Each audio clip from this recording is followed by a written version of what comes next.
दोस्तों, स्वागत है एक और नए वीडियो में। तो आज की हमारी कहानी कहती है कि अपनी हद से ज्यादा आराम और आलस्य इंसान को बर्बाद कर ही देता है। मेहनत, शांति और धैर्य से हर कोई चीज प्राप्त की जा सकती है।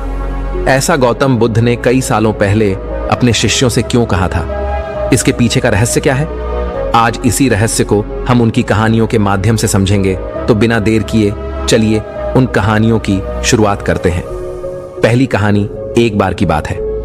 एक शक्तिशाली राजा घने वन में शिकार कर रहा था। अचानक आकाश में बादल छा गए और मूसलाधार वर्षा होने लगी। सूर्य अस्त हो गया और धीरे धीरे अंधेरा छाने लगा। अंधेरे में राजा अपने महल का रास्ता भूल गया और सिपाहियों से अलग हो गया। भूख, प्यास और थकावट से व्याकुल राजा जंगल के किनारे एक टीले पर बैठ गया। थोड़ी देर बाद उसने वहां 3 बालकों को देखा। तीनों बालक अच्छे मित्र थे। वे गांव की ओर जा रहे थे। राजा ने कहा, सुनो बच्चों, जरा यहां आओ। राजा ने उन्हें अपने पास बुलाया। बालक जब वहां पहुंचे तो राजा ने उनसे पूछा, क्या कहीं से थोड़ा भोजन और जल मिलेगा? मैं बहुत प्यासा हूं और मुझे भूख भी बहुत लगी है। बालकों ने उत्तर दिया, अवश्य, हम घर जाकर अभी कुछ ले आते हैं। वे एक गांव की ओर भागे और तुरंत राजा के लिए जल और भोजन ले आए। राजा बच्चों के उत्साह और प्रेम को देखकर बहुत प्रसन्न हुआ। राजा बोला, प्यारे बच्चों, तुम लोग जीवन में क्या करना चाहते हो? मैं तुम सबकी सहायता करना चाहता हूं। कुछ देर सोचने के बाद एक बालक बोला, मुझे धन चाहिए। मैंने कभी 2 समय की रोटी नहीं खाई है, कभी सुंदर वस्त्र नहीं पहने हैं, इसलिए मुझे केवल धन चाहिए। राजा मुस्कुराकर बोले, ठीक है, मैं तुम्हें इतना धन दूंगा कि जीवन भर सुखी रहोगे। ये शब्द सुनते ही बालकों की खुशी का ठिकाना न रहा। दूसरे बालक ने बड़े उत्साह से पूछा, क्या आप मुझे एक बड़ा सा बंगला और घोड़ा गाड़ी देंगे? राजा ने कहा, अगर तुम्हें यही चाहिए तो तुम्हारी इच्छा भी पूरी हो जाएगी। तीसरे बालक ने कहा, मुझे ना धन चाहिए ना ही बंगला गाड़ी। मुझे तो आप ऐसा आशीर्वाद दीजिए जिससे मैं पढ़ लिख कर विद्वान बन सकूं और शिक्षा समाप्त होने पर मैं अपने देश की सेवा कर सकूं। तीसरे बालक की इच्छा सुनकर राजा बहुत प्रभावित हुआ। उसने उसके लिए उत्तम शिक्षा का प्रबंध करवाए। वह परिश्रमी बालक था, इसलिए दिन रात एक करके उसने पढ़ाई की और बहुत बड़ा विद्वान बन गया। और समय आने पर राजा ने उसे अपने राज्य में मंत्री पद पर नियुक्त कर लिया। एक दिन अचानक राजा को वर्षों पहले की उस घटना की याद आई। उन्होंने मंत्री से कहा, वर्षों पहले तुम्हारे साथ जो 2 और बालक थे, अब उनका क्या हाल चाल है? मैं चाहता हूं कि एक बार फिर मैं एक साथ तुम तीनों से मिलूं। अतः तुम कल अपने उन दोनों मित्रों को भोजन पर आमंत्रित कर लो। मंत्री ने उन दोनों को संदेश भेजवा दिया और अगले दिन सभी एक साथ राजा के सामने उपस्थित हो गए। आज तुम तीनों को एक बार फिर साथ देखकर मैं बहुत प्रसन्न हूं। इसके बारे में तो मैं जानता हूं, पर तुम दोनों अपने बारे में बताओ।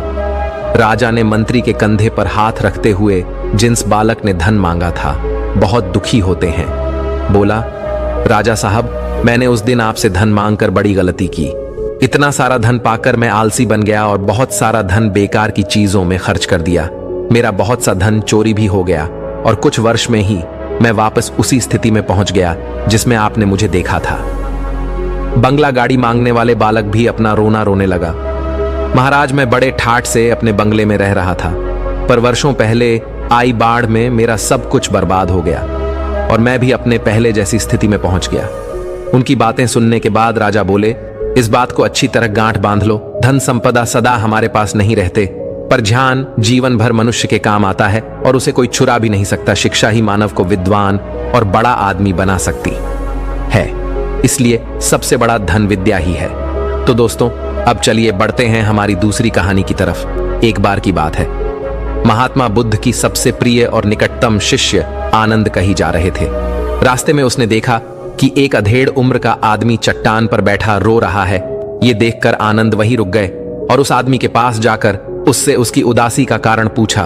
उस आदमी ने अपने आंसू पोंछते हुए कहा, मैं पास के गांव में रहने वाला एक बदकिस्मत व्यापारी हूं। मैं जो भी काम करता हूं वह गलत हो जाता है।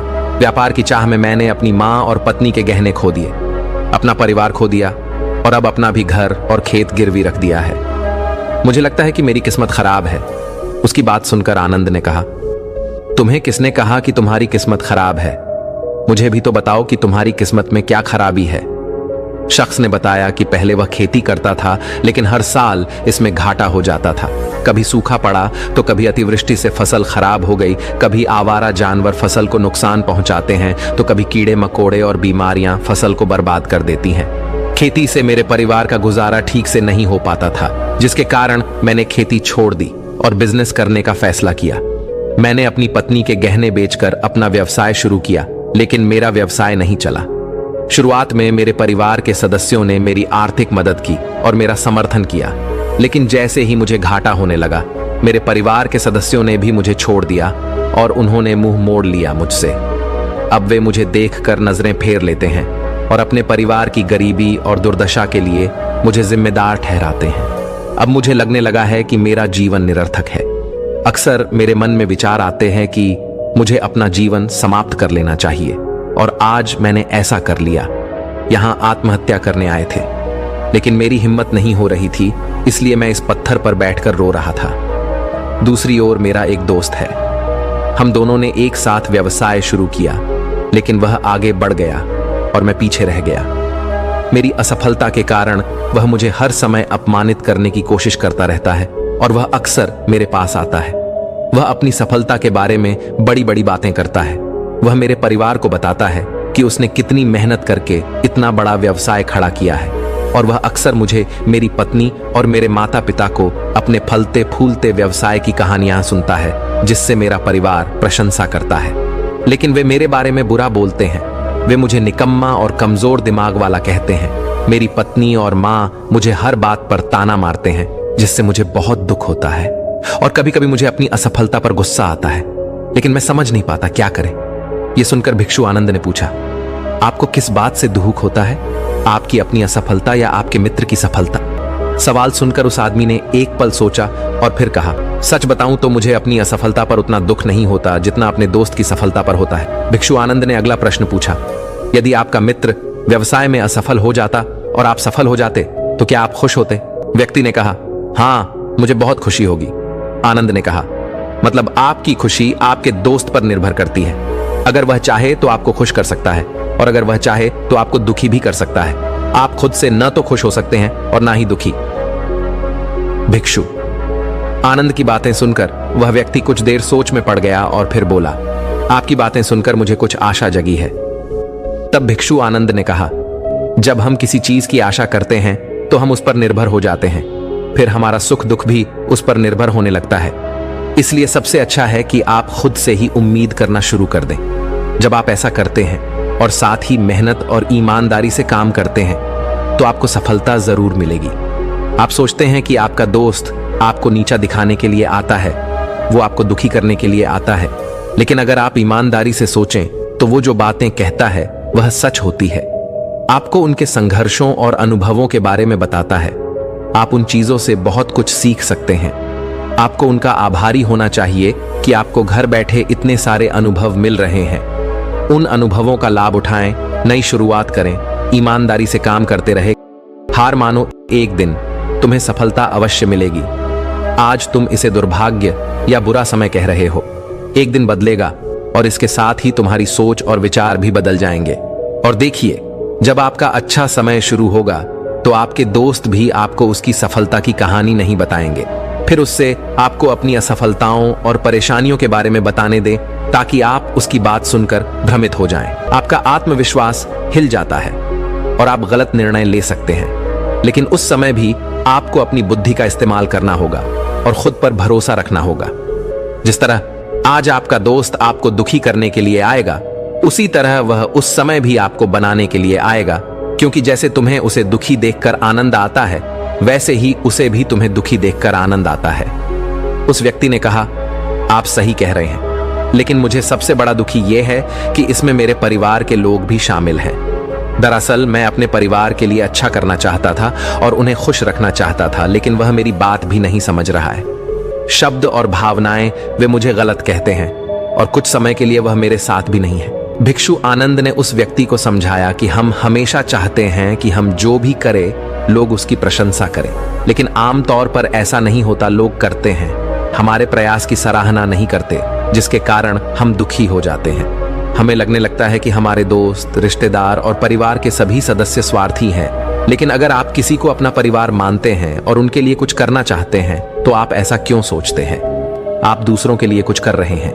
वास्तव में आप अपनी खुशी के लिए कुछ कर रहे हैं, क्योंकि उन्हें कुछ करते हुए देखना ही आपको कुछ बनाता है। आप कुछ अगर ऐसा करते समय आप सोचते हैं कि आप दूसरों के लिए कुछ कर रहे हैं तो आप दुखी रहेंगे। लेकिन अगर आप सोचते हैं कि आप ये अपने लिए कर रहे हैं तो आप खुश होंगे, क्योंकि जब हम ऐसा करते हैं या करना चाहते हैं अपने लिए कुछ है तो हमें इसके लिए सांत्वना की आवश्यकता नहीं है। भिक्षु आनंद की ये बातें सुनकर उस व्यक्ति के चेहरे के भाव बिल्कुल बदल गए। उसने कहा, आप ठीक कह रहे हो साधु, लेकिन मैं समझता था कि अब तक मेरी किस्मत खराब थी क्योंकि वह दूसरों के हाथ में थी। लेकिन अब से मैं अपनी किस्मत अपने हाथ में रखूंगा और फिर से प्रयास करूंगा और पूरी ताकत से काम करूंगा, समर्पण और ईमानदारी। और जब तक मुझे सफलता नहीं मिल जाती मैं चैन से नहीं बैठूंगा। ये सुनकर भिक्षु आनंद, आपको ये कहानी कैसी लगी आप हमें कमेंट सेक्शन में जरूर बताना, और अच्छी लगी हो तो इस चैनल को सब्सक्राइब जरूर कर लेना। मुस्कुराए और उन्हें एक छोटी सी डिब्बी देते हुए कहा, इस डिब्बी को हमेशा अपने पास रखना। इसमें एक मंत्र है जो तुम्हें बड़े से बड़े दुख से भी बाहर निकाल देगा, लेकिन इस डिब्बी को तभी खोलना जब तुम्हारे सारे रास्ते बंद हो जाए। बंद है, कोई आशा नहीं है और तुम्हें लगता है कि सब कुछ व्यर्थ है, ये दुनिया व्यर्थ है और यहां रहना भी व्यर्थ है। उस आदमी ने साधु आनंद को धन्यवाद दिया और बक्सा लेकर अपने घर लौट आया। उन्होंने नए उत्साह के साथ अपना व्यवसाय फिर से शुरू किया और इस बार उनका बिजनेस चल निकला, अपनी मेहनत और लगन के दम पर कुछ ही सालों में ये एक बड़े बिजनेसमैन बन गए। उनके साथ उनके परिजन भी आए थे और उसका जीवन अत्यंत सुख, शांति और समृद्धि से बीतने लगा। लेकिन वक्त और किस्मत के खेल को आज तक कोई नहीं समझ पाया है और ना ही कोई समझ पाएगा। यह हमेशा एक जैसा नहीं रहता, ये बदलता रहता है। वे भी व्यक्ति के जीवन में परिवर्तन। जो व्यक्ति जिस राज्य में रहता था उस पर पड़ोसी राज्य के राजा द्वारा आक्रमण कर दिया जाता था। उस हमले और डकैती में उस व्यक्ति का सारा पैसा भी लूट लिया गया, उनकी दुकान और घर जला दिया गया। अपनी जान बचाने के लिए उन्हें अपने परिवार सहित वहां से भागना पड़ा। व्यक्ति कई दिनों तक अपने परिवार के साथ इधर उधर भटकता रहा। वो हर छोटी चीज के लिए मोहताज हो गए। उनका बच्चा बीमार हो गया और इलाज के अभाव में बीमारी से बुरी तरह पीड़ित होने लगा। यह देखकर उसका हृदय चीत्कार करने लगा। उनके पास अपने बेटे का इलाज कराने और अपने परिवार का भरण पोषण करने के लिए पैसे के नाम पर एक सिक्का भी नहीं था। वह अंदर से टूट गया था और निराशा एक बार फिर उस पर हावी हो गई। उसे लगने लगा कि उसका जीवन निरर्थक है, सारा संसार अर्थहीन था। लेकिन तभी अचानक उसे भिक्षुक आनंद द्वारा दी गई डिब्बी की याद आई। उसने बड़ी उत्सुकता से उसे खोला तो डिब्बे के अंदर एक पर्ची मिली। उस पर कुछ लिखा हुआ था। पर्ची पढ़ते ही उसकी आंखों के सामने छाया निराशा का अंधेरा गायब हो गया और वह अचानक मुस्कुरा दिया। पर्ची पर लिखा था कि यह वक्त भी गुजर जाएगा। दोस्तों, ये कहानी हमें सिखाती है कि समय के खेल को समझना संभव है। ये हमेशा बदलता रहता है, इसलिए हमें बुरी परिस्थितियों में निराश नहीं होना चाहिए। आत्मविश्वास बनाए रखना होगा, क्योंकि समय बदलता है। यदि आज बुरा है तो कल निश्चित ही अच्छा होगा।